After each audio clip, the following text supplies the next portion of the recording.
Baik, bismillahirrahmanirrahim. Assalamualaikum warahmatullahi wabarakatuh. Ketemu lagi di Hukum Agraria. Kali ini kita berjumpa di pertemuan ke-7, yaitu materi yang akan kita bahas adalah tata guna tanah. Nah, pengertian dari tata guna tanah di sini adalah menurut Sudikno Mertukusumo, tata guna tanah adalah rangkaian kegiatan penataan, penyediaan, peruntukan, dan penggunaan tanah secara berencana dalam rangka melaksanaan pembangunan nasional.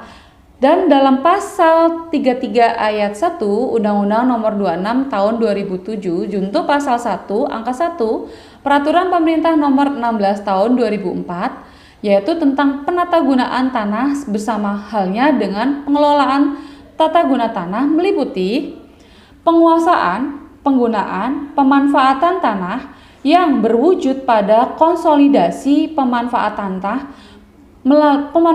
tanah melalui pengaturan kelembagaan yang terkait dengan pemanfaatan tanah sebagai satu kesatuan sistem untuk kepentingan masyarakat secara adil.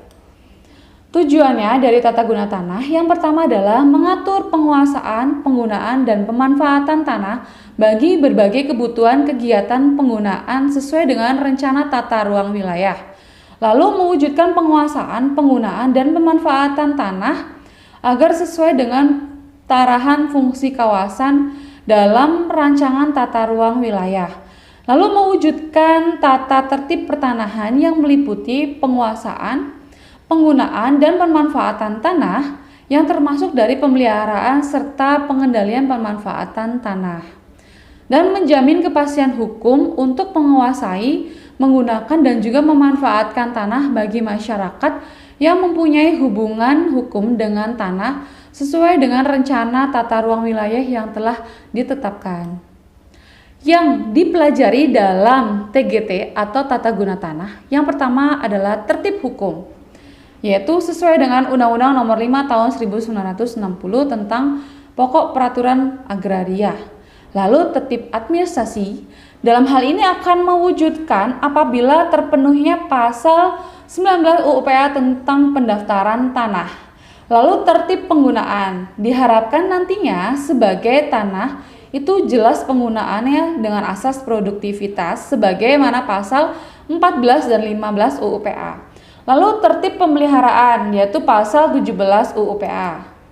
Asas dalam tata guna tanah. Yang pertama adalah asas penatagunaan tanah diatur dalam PP nomor 16 tahun 2004 pasal 22. Penataan guna tanah berasaskan keterpaduan, berdaya guna, dan keberhasilan guna serasi, selaras, dan seimbang berkelanjutan, keterbukaan, persamaan keadilan dan juga perlindungan. Penatagunaan tanah berasaskan keterpaduan, berdaya guna, keberhasilan, serasi, selaras, seimbang, keberlanjutan dan juga ketertiban dan persamaan keadilan dan juga perlindungan hukum. Asas-asas dalam penatagunaan tanah yaitu asas keterpaduan, yaitu penatagunaan tanah dilakukan untuk mengharmonisasikan penguasaan, penggunaan dan juga pemanfaatan tanah. Lalu asas berdaya guna dan berhasil guna, asas serasi, selaras dan seimbang, lalu asas berkelanjutan dan juga asas keadilan, keterbukaan dan juga perlindungan hukum. Tanah di Indonesia dibagi menjadi dua kelompok, yaitu tanah negara dan tanah hak, tanah yang dilekati oleh hak. Tanah negara, tanah yang dikuasai langsung oleh negara, dan tanah hak adalah yang meliputi hak milik, hak primer dan sekunder. Hak primer, hak langsung melekat pada tanah negara, hak sekunder melekat pada hak-hak lainnya, contohnya hak guna bangunan, hak gadai, hak sewa, dan hak guna usaha. 4 sasaran tata guna tanah. Yang pertama adalah untuk penggunaan tanah secara fenomena dan juga kemampuan tanah. Penyusunan suatu rencana penggunaan tanah baik di tingkat nasional maupun daerah. Lalu menyusun pertunjukan teknis tentang peruntukan penggunaan tanah baik di pedesaan maupun perkotaan termasuk dari rencana pembuatan perencanaan tanah. Lalu melakukan survei sebagai bahan pembuatan peta kemampuan tanah serta peta daerah tropis.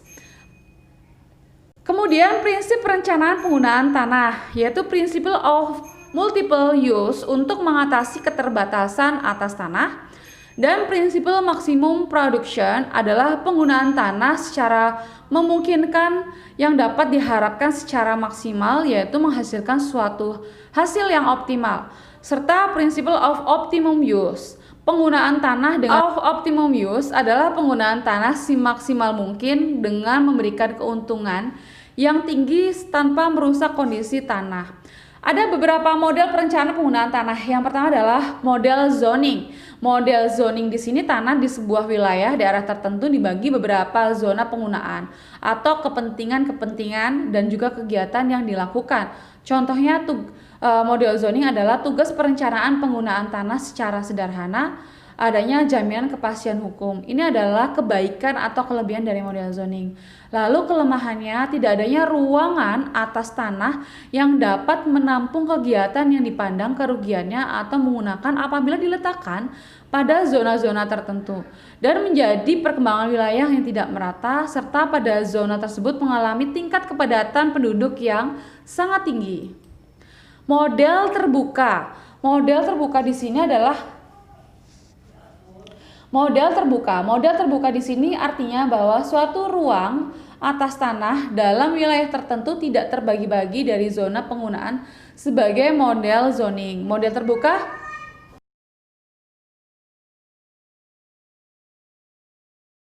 menitik beratkan pada usaha-usaha untuk mencari lokasi sesuai dengan suatu kegiatan yang pembangunan dilaksanakan oleh pemerintah atau swasta. Lalu untuk memperoleh lokasi yang disesuaikan faktor tersebut, sedangkan pada pola penggunaan tanah untuk pedesaan dibuat atas dasar tinggi atau tingkat kemiripan asas tanah atas dasar ini, maka suatu wilayah di pedesaan dibedakan menjadi beberapa wilayah penggunaan utama yang disebut sebagai tanah usaha. Ekonomi sosial masyarakat, yaitu adanya kepadatan penduduk, kegiatan yang dilakukan dalam mata pencariannya, dan rata-rata pendapatan per kapita adat istiadat masyarakat sebagai akibat adanya pembangunan di keadaan lingkungan hidup, dan untuk mengetahui pengaruh pembangunan terhadap lingkungan hidup dengan dilakukannya dengan AMDAL atau analisis dampak lingkungan. Prinsip yang digunakan dalam model terbuka adalah perencanaan penggunaan tanah yang tidak menggariskan kegiatan yang diletakkan, tetapi meletakkan kegiatan telah digariskan. Ketersediaan peta penggunaan tanah dibuka dengan tujuan untuk sebagai fungsi alat atau sarana untuk tujuan pembangunan. Kebaikan dari model terbuka, kesemuanya kegiatan berlangsung sebagai pembangunan baik pemerintah maupun swasta dilaksanakan dengan tertampungnya tanpa adanya kekhawatiran akan konflik dalam penggunaan tanah. Kelemahannya adalah kekurangan dari jaminan kepastian hukum atas hak atas tanah dari warga masyarakat, lalu kurangnya untuk mengatasi kehendak proses pembebasan tanah yang dilakukan sesuai dengan peraturan yang berlaku. Oke, demikian pertemuan untuk bab ke-7 ini. Terima kasih. Wassalamualaikum warahmatullahi wabarakatuh.